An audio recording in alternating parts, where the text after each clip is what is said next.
1er avril 2022. En manchette, Sandrine Lebrun brise les tabous de l'autisme.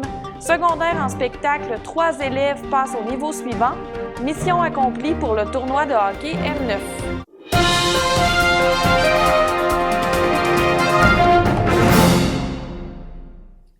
La Forestvillage Sandrine Lebrun a été diagnostiquée à l'âge de 46 ans comme étant autiste profil Asperger. Celle qui a tenté de cacher sa différence jusqu'à cet instant en 2012 dans le bureau de la spécialiste Isabelle Hainaut lutte aujourd'hui contre la stigmatisation de l'autisme. Pour Madame Lebrun, le trouble du spectre de l'autisme, TSA, n'est ni une maladie ni un handicap, mais plutôt un état de fait. Avant de faire la découverte de son diagnostic, Sandrine Lebrun, originaire de France, s'est toujours sentie pas comme les autres. Elle voulait être comme tout le monde sans y arriver. C'est pourquoi la confirmation de son autisme s'est avérée extrêmement positive pour elle. Selon Sandrine Lebrun, le trouble du spectre de l'autisme est encore relativement mal connu par la population. De nombreux clichés sont toujours véhiculés. Et comme l'ignorance mène souvent à la méfiance, les personnes autistes restent souvent exclues de la société alors qu'elles ont les capacités de prendre une part active et un haut potentiel. Les autistes profil Asperger, tels que Madame Lebrun, ont souvent des intérêts marqués pour un domaine. Dans son cas, il s'agissait de la psychologie. À l'âge de 15 ans, elle a commencé à lire tout ce qui touchait à ce sujet qui la passionnait, puisqu'elle voulait comprendre comment fonctionnait son cerveau, pourquoi elle se sentait différente des autres. Sa mémoire phénoménale et sa grande intelligence lui ont permis d'atteindre des sommets dans sa carrière. Elle est finalement devenue psychoéducatrice spécialisée dans les troubles graves du comportement et de la comorbidité, plusieurs diagnostics. Après avoir œuvré dans le domaine communautaire, elle s'est intégrée au réseau scolaire et a travaillé en tant que ressource régionale pour la Côte-Nord. À la fin de sa carrière, elle était à l'emploi du Centre de services scolaires de l'Estuaire. Elle a pris sa retraite il y a 1 an. Depuis son plus jeune âge, Sandrine Lebrun s'intéresse à l'art. Elle a développé cette passion lors de son arrivée au Québec en 2001 en se dirigeant vers la technique Mandago qui consiste à laisser la peinture venir à elle plutôt que le contraire. L'artiste utilise de la peinture à l'huile, étale au hasard sur la toile de la texture et y appose ça et là des éléments provenant de la nature, roches, plumes, écorces, coquillages.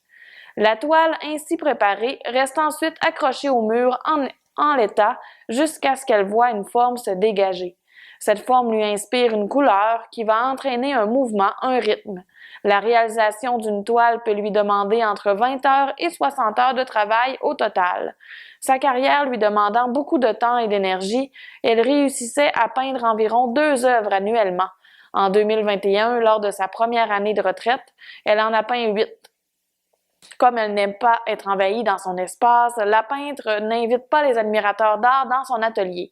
Toutefois, elle compte participer à quelques expositions cette année. Il est possible de se procurer ses toiles en visitant sa nouvelle page Facebook.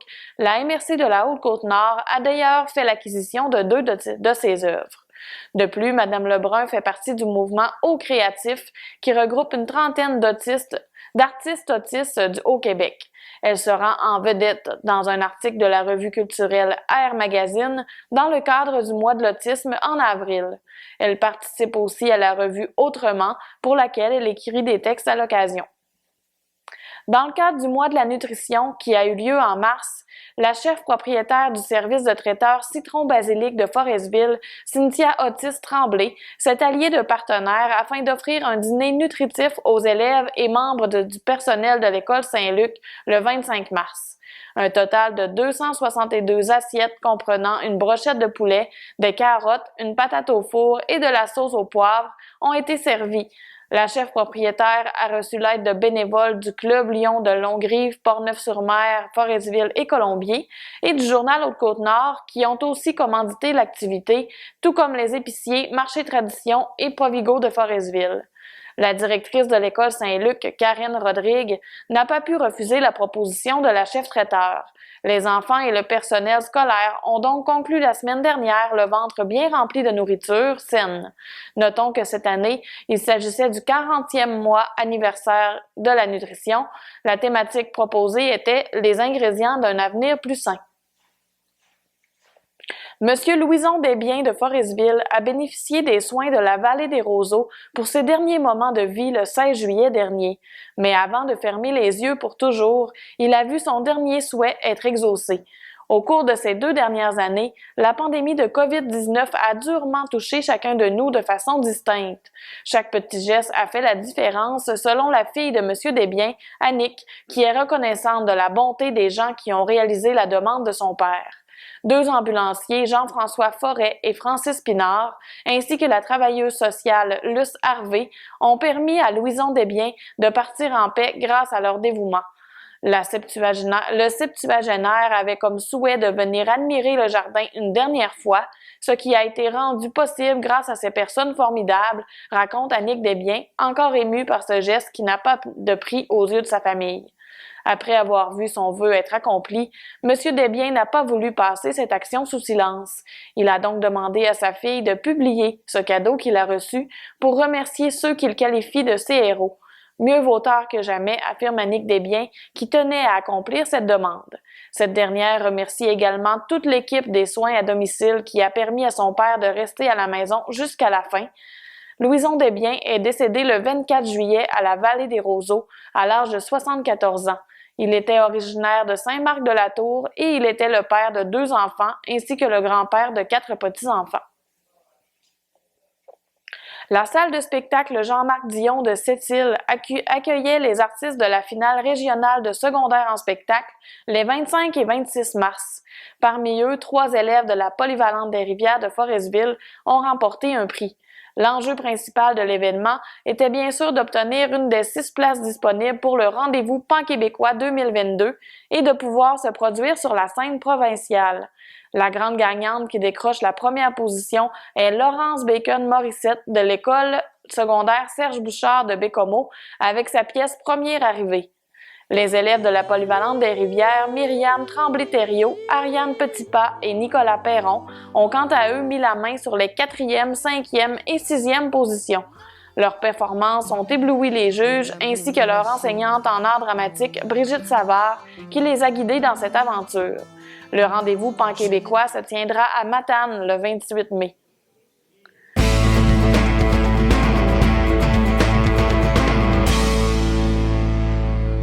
Le complexe Guy Ouellet de Forestville était l'hôte de la première édition du tournoi de hockey mineur catégorie M9 du 25 au 27 mars, alors que 20 équipes de la Côte-Nord et de Charlevoix ont mis en pratique les notions acquises cette saison.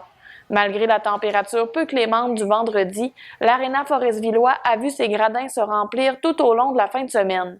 Les activités spéciales du samedi, soit les jeux gonflables, le match des étoiles, l'ouverture officielle avec la présence de 3 joueurs du Drakkar de Bécomo, Maëlle Lavigne, Vincent Collard et Charles-Antoine Tremblay, ont connu un vif succès. Mention spéciale également à Lily-Jeanne Tremblay-Thériault qui a interprété de façon magistrale l'hymne national du Canada avant le match des étoiles. L'ouverture officielle du tournoi s'en est suivie avec la mise au jeu réalisée par la mairesse de Forestville, Micheline Anctil, qui était accompagnée des partenaires financiers de l'événement et des joueurs du Drakkar. Le dimanche, en plus des finales, un match démonstration mettant en vedette la catégorie M7, moins de 7 ans, a été présenté aux spectateurs déjà conquis. C'est avec fierté que le président de l'Association de hockey mineur Haute-Côte-Nord, Yannick Bartel, affirme « Mission accomplie ». Les jeunes et les parents ont eu du plaisir. Merci aux bénévoles et aux commanditaires sans qui une telle réussite n'aurait pu être possible à notre première édition. En ce qui concerne les résultats, 3 équipes des Vikings de Bécomo ont été déclarées victorieuses dans leur niveau respectif. Au niveau 1, l'équipe bécomoise a blanchi les Macareux d'Arc-Saint-Pierre avec un total de 5-0.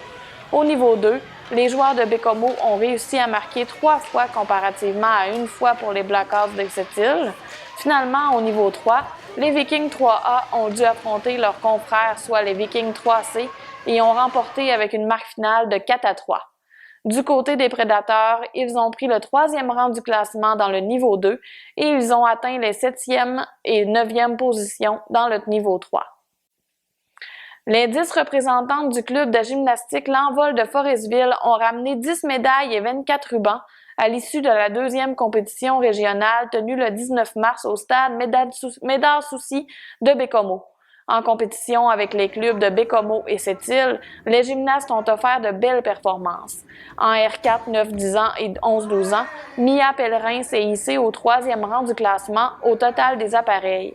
La jeune fille a réussi à obtenir la première place au bar et au sol, la 3e au trampoline, la 6e à la poutre ainsi que la 8e au tumbling.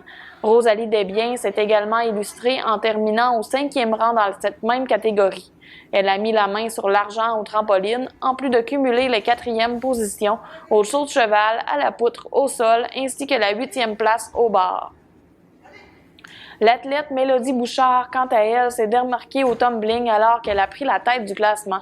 Ses autres prestations, soit 5e au sol, 7e à la poutre et au trampoline et 8e au saut de cheval, lui ont permis de finir au 8e rang au total des appareils.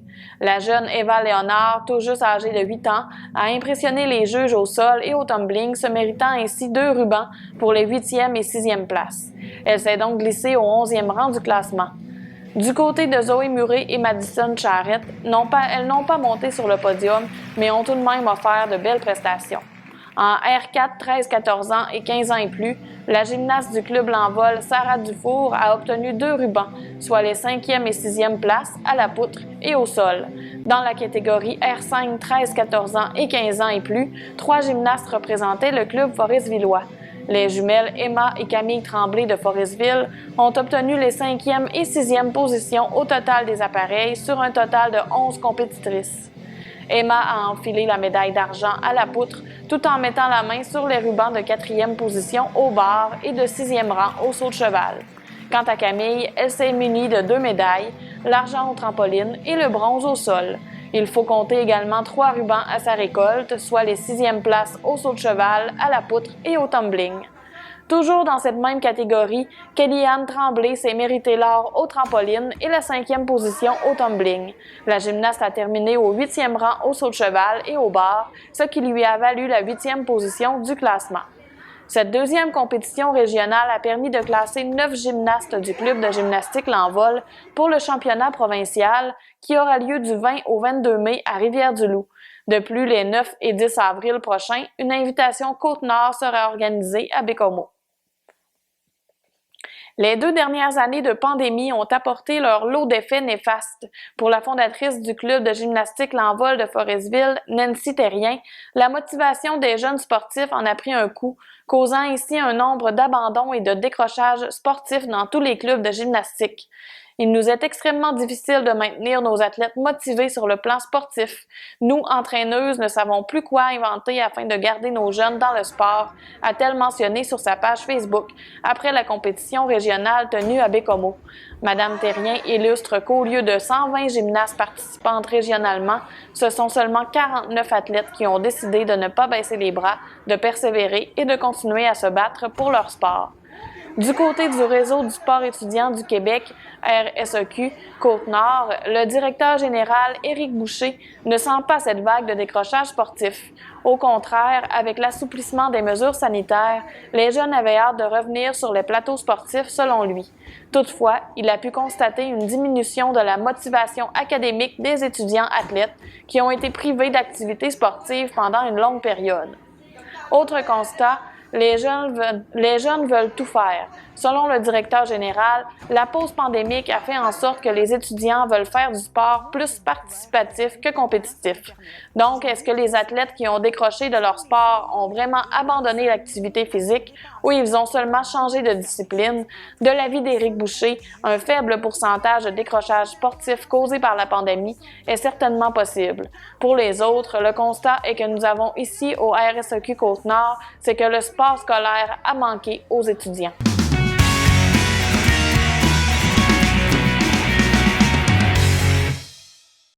À la météo, ce vendredi 1er avril, de la pluie intermittente était au rendez-vous toute la journée et le thermomètre a atteint 4 degrés Celsius. Les précipitations se poursuivront durant la nuit avant de laisser la place à une alternance de soleil et de nuages pour samedi. Le mercure grimpera à 3 degrés. Pour dimanche, les nuages et le soleil seront toujours en alternance alors qu'un maximum de 5 degrés est attendu selon les prévisions d'Environnement Canada. Bonne fin de journée et à la semaine prochaine pour un nouveau bulletin d'information.